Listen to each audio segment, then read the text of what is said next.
In this video, we are going to discuss what is mining. हमने कई बार सुना है कि आप जो क्रिप्टो करेंसी है इसकी माइनिंग से बहुत सारा पैसा बना सकते हैं, और आपने कई सारी वीडियोस देखी होंगी कि लोगों ने बड़े बड़े कंप्यूटर्स, बड़ी बड़ी मशीन्स लगाई हुई हैं जो कि माइनिंग कर रही हैं और फिर वो उससे पैसा कमा रहे हैं। तो इसमें क्या साइंस है, लोग कैसे पैसा कमाते हैं, और जो माइनिंग का कॉन्सेप्ट है वो क्या है। यूट्यूब पर और ऑनलाइन बहुत सारी वीडियोस पढ़ी है, मैंने बहुत सारी वीडियोस देखी हैं और इसको पढ़ा है, लेकिन हम इसको बहुत ही आसान तरीके से समझेंगे कि माइनिंग क्या होती है। सबसे पहले हम ये देखते हैं कि एक जो ब्लॉक है ब्लॉक चेन के अंदर, वो जो ब्लॉक है उसकी एक एंटिटी होती है, उसको हम कहते हैं नॉन से। और ये जो नॉन से है ये एक नंबर होता है एक ब्लॉक का जो कि कभी भी चेंज नहीं होता। जैसे कि मेरा नाम है जो चेंज नहीं होगा। ब्लॉक चेन में जैसे ही डेटा एंटर होता है तो उसके जो हैश कोड्स हैं वो चेंज होते हैं, लेकिन जो नॉन से है एक ब्लॉक का वो चेंज नहीं होता। अब हमें पता है कि जो ब्लॉक चेन है इसकी बहुत सारी टाइप्स हैं,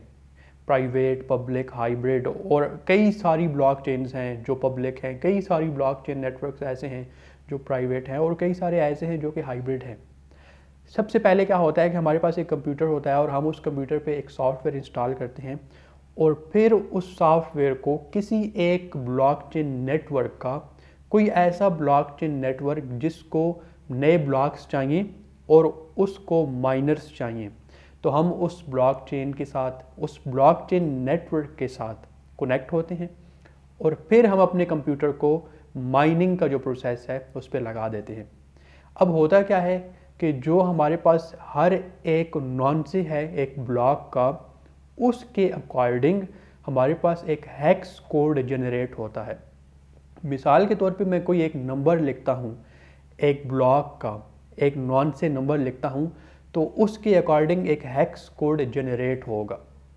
अब क्या होता है, ये जो हमारे पास हेक्स कोड है ये होते हैं 1 to 9 and A to Z, ये 64 डिजिट्स का एक नंबर होता है। अगर हम इसकी लिमिट्स को देखें तो ये होते हैं 000 यानी कि 64 0 यानी कि जो उनका लोवेस्ट पॉसिबल नंबर है, up to the highest possible number यानी कि ZZZ 64Z। अब इन दोनों के दरमियान यानी कि जो सबसे लोवेस्ट लिमिट है हेक्स कोड की 000 64 0 से अप टू जो हमारे पास 64 Z's हैं, इनके दरमियान हमारे पास लिमिटलेस डेटा है, और जितने भी हेक्स कोड हैं वो इसके दरमियान में से होंगे। मज़े की बात यह है कि हर एक जो ब्लॉकचेन नेटवर्क है, चाहे वो प्राइवेट है, पब्लिक है, जो भी ब्लॉकचेन नेटवर्क है, वो अपने जो हेक्स कोड हैं उनकी एक लोअर लिमिट और एक अपर लिमिट सेट करते हैं, और वो ये कहते हैं कि इस लिमिट के दरमियान जो भी हेक्स कोड्स होंगे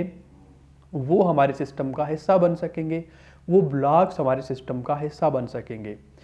अब अगर आपको उन सिस्टम्स में एक नया ब्लॉक ऐड करना है माइनिंग के ज़रिए,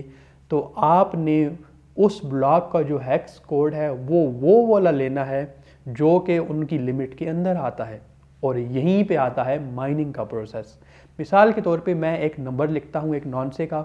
अब उसके अकॉर्डिंग जो हेक्स कोड जनरेट होता है, अगर वो जो हमारा नेटवर्क है जिसमें हमने वो ब्लॉक ऐड करना है, उस नेटवर्क ने जो हेक्स कोड की लिमिट्स लगाई हैं, अगर वो उन लिमिट्स के अंदर फॉल करता है तो हमारा ब्लॉक ऐड हो जाएगा, लेकिन अगर फॉल नहीं करता तो हमें अगेन एक और नंबर लिखेंगे, उसके अकॉर्डिंग जो हेक्स कोड जनरेट होगा, फिर हम देखेंगे कि ये इस जो ब्लॉकचेन नेटवर्क है इसकी अपनी जो लिमिट्स हैं उनके अंदर आ रहा है या नहीं आ रहा, एंड सो ऑन। हम ट्रायल एंड एरर बेसिस पे वो चेक करते रहेंगे, और ये अनप्रिडिक्टेबल होता है। ऐसा नहीं होता कि आपने लिखा 1 2 3 4 नॉन से नंबर और उसके अकॉर्डिंग एक जो है ना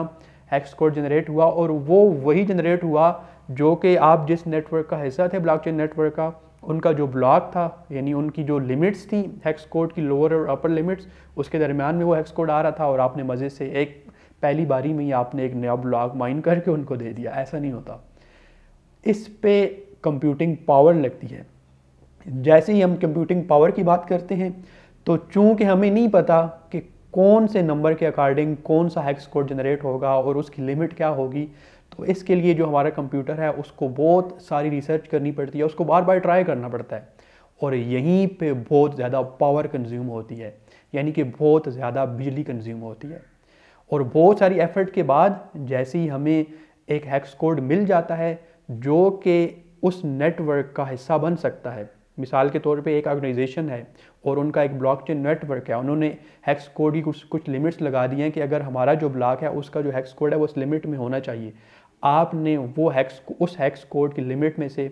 एक नॉन से नंबर के अकॉर्डिंग एक हेक्स कोड जनरेट कर लिया, तो आपने उस सिस्टम में एक नया ब्लॉक ऐड कर दिया, अब सिस्टम आपको रिवार्ड देगा।